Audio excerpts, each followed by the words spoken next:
It was the midnight of November 3rd, 1988. Two fishing boats carrying over 80 armed mercenaries left the Sri Lankan coast and headed towards Mali, the capital city of Maldives. The leader of the group was Abdullah Lutfi, a Mali native. His intention was to perform a coup and seize power from the government. The particular date was carefully chosen after months of planning.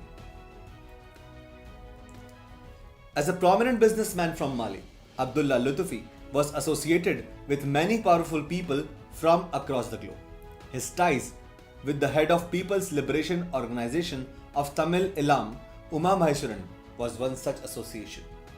Uma Maheshwaran was a former LTTE member and had been gearing to smuggle weapons, gold and narcotics into Maldivian islands.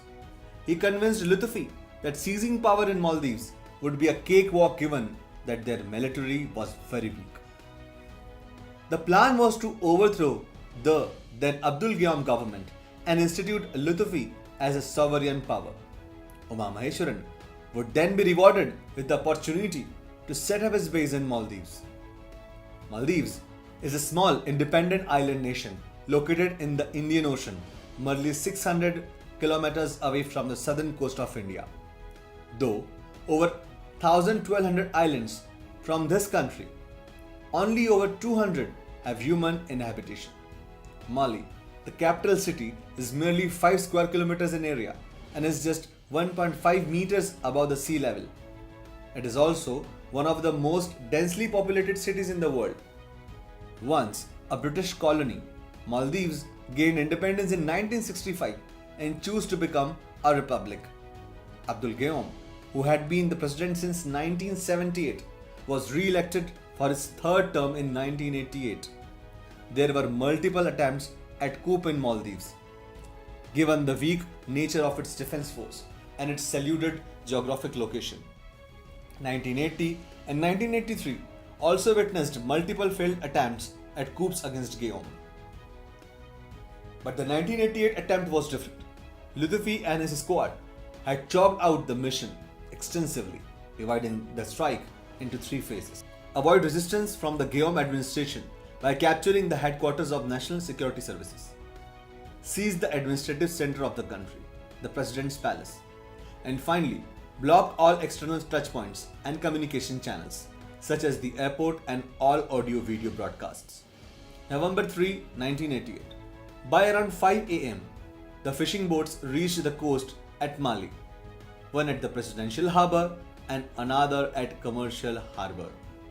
Attackers disembarked and started terrorizing the inhabitants all through the city by opening fire. One group headed to radio and television centers in the city, but could not get past their gates.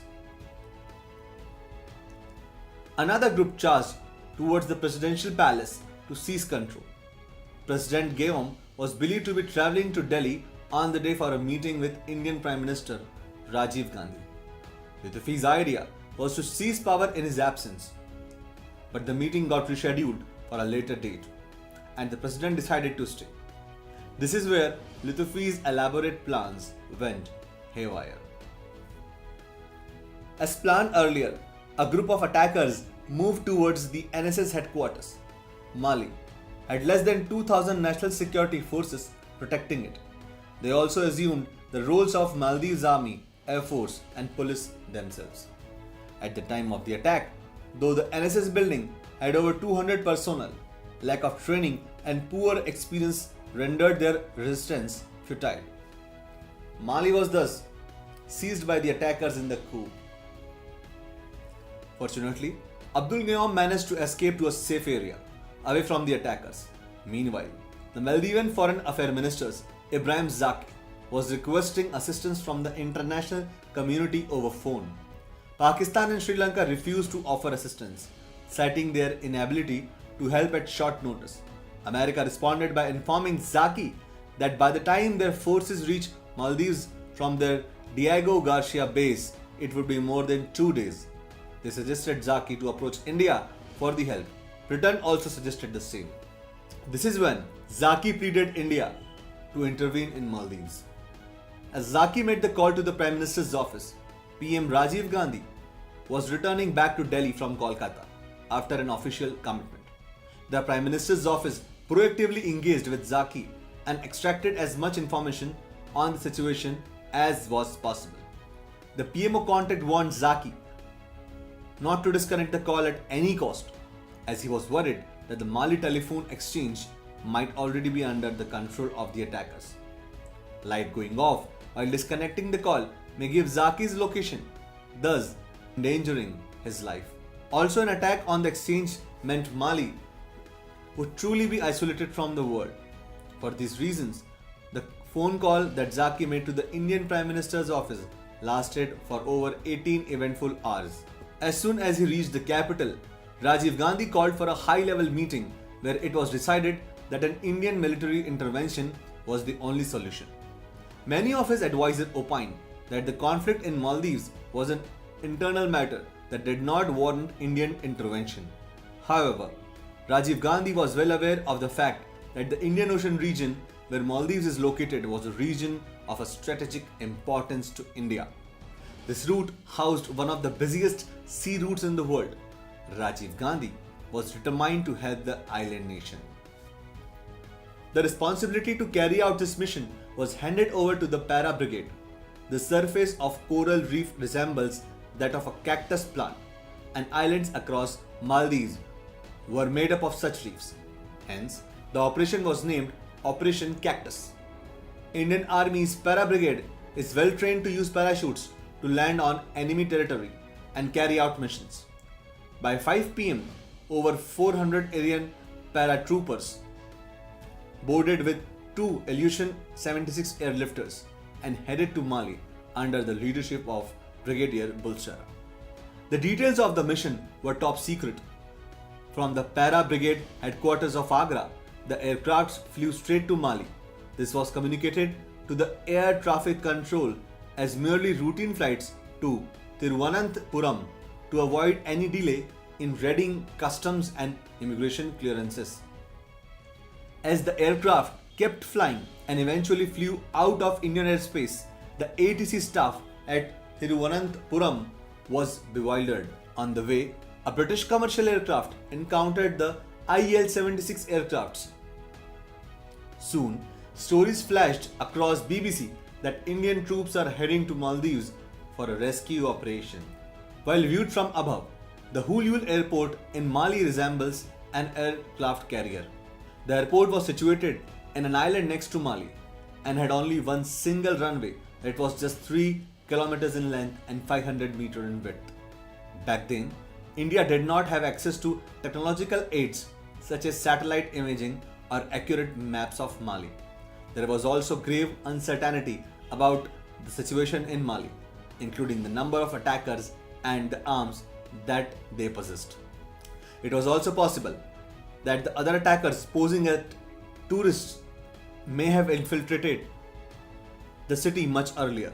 It was rumored that the attackers were carrying powerful weapons such as machine guns, grenades, and even surface-to-air missiles. On the top of these, it was not even clear if the airports were already under control of attackers. Thus, landing the aircraft was extremely risky. Though the initial plan was for the troops to parachute in, winds blowing at over 20 kilometers near the coast made this impossible. The paratroopers could be blown away into the sea. Given that each soldier carried a parachute weighing 30 kg and other heavy weaponry, swimming to the shore would have been impossible. So the alternate plan of landing the planes at Hulul airport was chosen. For this, a secret code Hudia was communicated to the Hulul air traffic control. As the airports approached the one, Group Captain Anandagopan Mewar, whose aircraft led the way, sent across messages to ATC. "Don't be alarmed, we are your friends." "Go ahead," replied Mali. Next, the captain inquired if they had something to pass on, to which the reply was Hudia, Hudia, Hudia. This was the secret code to a safe landing. However, this was still risky. What if the control room was saying at that gunpoint? If so, the moment the plane landed, there would be attacks on them. Captain Mewar prepared to land. As it was pitch dark outside, he requested ATC to switch on the runway lights for a brief 10 seconds. As the lights flickered on, Captain Vivor corrected the aircraft's position, and by the time they touched down on the runway, the lights were off again. Since there was uncertainty on how long the runway was, the captain stepped on the brakes while the aircraft engines were put on reverse. It was only much later that he realized that the aircraft had moved past the runway. Inability to nail the landing in the first go would have tipped off the attackers, endangering the mission. Via the cargo door, para-commandos assumed firing position. The next aircraft followed suit. By midnight, Hulhul Airport was completely under the control of Indian forces. The troops had two main objectives: find President Guillaume and ensure his safety, and defeat the attackers. Shielded by the dark, the commandos left for the Mali in few boats from the Hulhul Airport. Meanwhile, the attackers had already looted the Mail Central Bank and killed more than 19 people. They continued to terrorize the city while the citizens cowered in fear and tried to stay out of harm. The Indian troops that disembarked at the presidential jetty charged to regain the NSS headquarters from the hands of attackers. This was an easy feat as they faced little to no resistance. President Guillaume, who was safe in a secret chamber at the presidential palace, was found and rescued. The next task at the hand was to capture all the attackers. Realizing the true strength of Indian army, many attackers surrendered immediately. Lutfi was still nowhere to be found, and Indian army started combing the capital. This was when the army noticed the MV Progress Light, a Maldivian freighter ship, was departing the commercial hub. Lutfi was on the cusp of escaping Mali by hijacking the vessel. The ship had more than 70 attackers and 7 hostages, including the Maldivian education minister. Captain Bulshara immediately gave nod to attack the ship. The Indian army fired at Progress Light using rocket launchers, machine gun, and even small arms. The damage inflicted on the ship's hull resulted in an absolute loss of control and meant the ship could only travel forward. But it managed to get out of operational range of weaponry that Indian army was carrying at that moment. At the time, an American carrier battle group was just 3 hours away from the Maldivian coast and offered help to India, but the Indian forces did not need any assistance from anyone. They had already completed their mission, so the Mali administration did not grant permission for the Americans to approach Maldives. Soon after, President Guillaume personally called Prime Minister Rajiv Gandhi to thank him for saving himself and his country from the coup. But the Operation Cactus was not complete. Rajiv Gandhi tasked the naval chief with the mission to track down Progress Light, capture Lutfi, and rescue the hostages. On November 5, by 4:30 am, Brigadier Bulshara had already communicated the coordinates of Progress Light to the Goan naval base and the direction it was heading. An IL-38 patrol aircraft of Indian Navy then spotted the ship that was headed towards Sri Lanka. As it flew low to ascertain that they had the right fighter, Lutfi was alarmed. He tried to steer the ship away but failed. At the time, INS Betwa and INS Godavari were nearby. When the Sri Lankan Navy was informed of the course of Progress Light, they responded saying that the instruction they have received was to destroy the ship if it crossed the Sri Lankan maritime boundary. Indian Navy had to stop Progress Light before this could happen. Soon INS Godavari intercepted MV Progress Light. INS Godavari's captain S.V. Gopalachari could speak Tamil and ordered Lutfi to surrender instead. Instead, Lutfi killed 2 hostages and taunted the Navy of further casualties if they were followed. The Indian Navy never forgives such an attempt to intimidate and would not tolerate such recklessness. Captain Gopalachari ordered an attack on Progress Light. The 30 mm anti-aircraft gun in INS Godavari rendered a part of Progress Light completely damaged. The sole lifeboat was also destroyed. Some attackers tried to escape by jumping into the sea, but they all were caught and the hostages were rescued. Operation Cactus was successfully completed. Indian Prime Minister Rajiv Gandhi had been closely observing the progress of the mission. The attackers and the hostages were transported to Maldives in INS Godavari and safely handed over. Though the initial judgment was capital punishment for Lutfi, it was later reduced to life sentence upon India's suggestion. Operation Cactus was an iconic victory. Not only were all the attackers captured and hostages released, India suffered zero losses in the mission.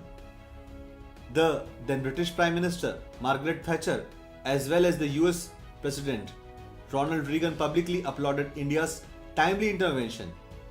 Even though India was known to be closer to Soviet Union around this time, America declared that the Indian government's commitment and capability in protecting the democracy of Maldives was commendable. Even the top officials of the Pakistani forces viewed that India's timely intervention in awe. Operation Cactus was a perfect demonstration of the capabilities of Indian forces. It involved the perfect coordination of Indian Air Force, the Navy, and the Army in a seamless fashion. Every Indian can be proud of this. Jai Hind.